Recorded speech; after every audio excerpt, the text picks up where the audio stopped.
Hadirin jamaah Jumat yang insyaallah dimuliakan oleh Allah Subhanahu wa taala. Saat ketika kita bergembira di dalam suasana lebaran, saudara-saudara kita yang ada di Palestina hidup dalam suasana mencekam. Al-Quds kembali diserang, membabi buta. Gaza juga mengalami nasib yang sama. Para pejuang HAM kembali bungkam. Para penguasa negara adidaya seperti Amerika kembali menunjukkan sikap bermuka duanya, sama dengan tuannya Amerika Serikat dan Barat. Para penguasa Muslim, khususnya para penguasa Arab, para penguasa Muslim kembali menjadi pecundang, hanya pandai mengecam, hanya pintar beretorika, ditambah sedikit dengan bantuan kemanusiaan. Tak sedikit pun ada kemauan untuk mengirimkan tentaranya berjihad membela kaum muslimin yang ada di Palestina. Padahal sangat jelas, sudah ratusan korban wafat akibat keganasan kaum Zionis Israel. Ratusan lainnya terluka. Padahal juga jelas di mata Allah Subhanahu wa taala, jangankan ratusan jiwa, pembunuhan satu orang saja tanpa hak sama dengan membunuh seluruh manusia. Allah Subhanahu wa taala berfirman, A'udzu billahi minasyaitonir rajim. Man qatala nafsan bighairi nafsin aw fasadin fil ardi faka'annama qatala an-nasa jami'a. Siapa saja yang membunuh satu orang bukan karena orang itu membunuh orang lain atau membuat kerusakan di muka bumi, maka seakan-akan dia telah membunuh seluruh manusia. Quran surah Al-Maidah ayat 32. Bahkan jika yang terbunuh adalah seorang muslim, maka itu jauh lebih dahsyat dibandingkan dengan kehancuran dunia ini. Sebagaimana sabda Nabi sallallahu alaihi wasallam, la zawalud dunya ahwanu 'indallahi min qatl rajulin muslimin. Kehancuran dunia ini lebih ringan di sisi Allah dibandingkan dengan pembunuhan seorang muslim. Hadis riwayat Tirmizi. Ketahuilah jemaah sekalian bahwa tanah Palestina sesungguhnya merupakan tanah wakaf milik kaum muslimin, bukan hanya milik bangsa Arab atau bangsa Palestina saja. Palestina berada di bawah kekuasaan Islam saat dibebaskan oleh Khalifah Umar bin Al-Khattab radhiyallahu anhu pada tahun ke-15 Hijriah.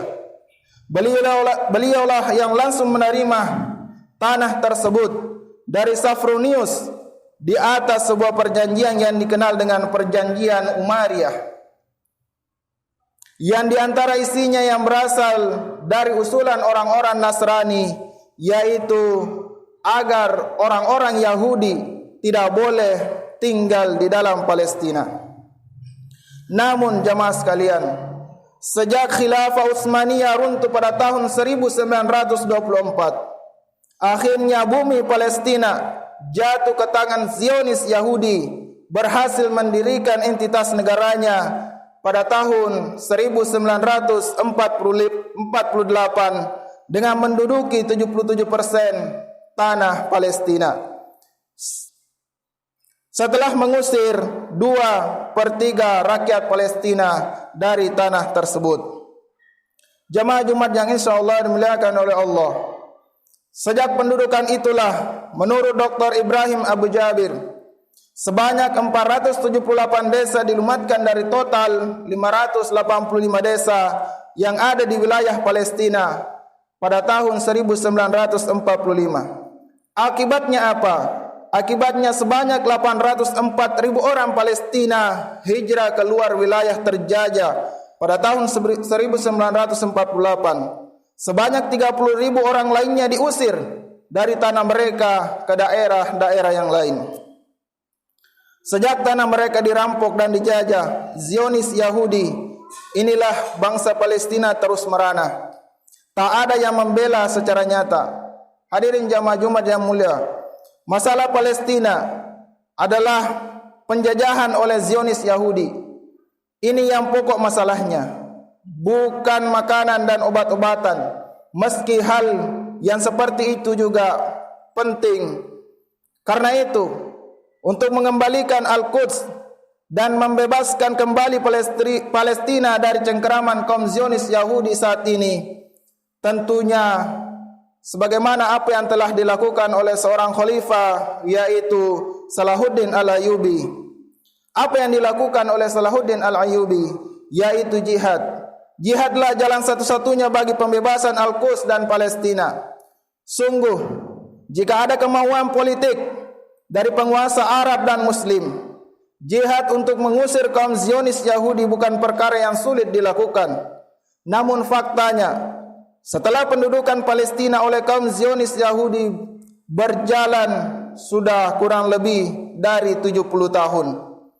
Tentunya ketika kita mengharapkan para penguasa Arab dan Muslim mau mengerahkan pasukan mereka untuk berjihad membela Palestina, ibarat jauh panggang dari api. Hadirin jamaah Jumat yang mulia, umat Islam tentunya membutuhkan khilafah yang dipimpin oleh seorang khalifah. Sebabnya jelas, sebagaimana Rasulullah sallallahu alaihi wasallam bersabda, "Innamal imamu junnatun yuqatalu min waraihi wa yuttaqa bihi." Imam atau khalifah itu laksana perisai. Kaum muslimin diperangi oleh kaum kafir, di belakang dia dan dilindungi oleh khalifah. Hadis riwayat Muslim. Apa yang disabdakan Rasulullah sallallahu alaihi wasallam ini pernah dibuktikan dalam sejarah oleh para khalifah pada masa lalu. Salah satunya adalah Khalifah Al-Mutazzim Billah yang sukses menaklukkan kota Amuria, kota terpenting bagi Imperium Romawi saat itu. Saat itu, penguasa Amuria, salah seorang raja Romawi, menawan wanita mulia keturunan Fatimah radhiyallahu anha. Wanita ini dinistakan hingga berteriak dan menjerit meminta pertolongan kepada khalifah. Kabar itu sampai ke telinga Khalifah Al-Mutazzim Billah. Saat itu pula lah ia bangkit dari tempat tidurnya seraya berkata, "Aku akan segera memenuhi panggilanmu." Khalifah mengerahkan puluhan ribu pasukan. Kaum muslimin menuju kota Amuria. Terjadilah peperangan sengit. Kota Amuria ditaklukkan hanya demi satu orang muslimah. Karenanya, daripada itulah, sekali lagi, umat memang membutuhkan khilafah. Juga seorang khalifah seperti Al-Mutazzim Billah untuk membebaskan Palestina dan negeri-negeri kaum muslimin yang lainnya yang tertindas seperti Kashmir, Suriah, Xinjiang, Myanmar dan negara-negara yang lainnya. InsyaAllah masa yang mulia itu tentunya akan segera tiba, karena memang telah dijanjikan, telah dikabarkan oleh Rasulullah sallallahu alaihi wasallam, "Tsumma takunu khilafatan ala minhajin nubuwah."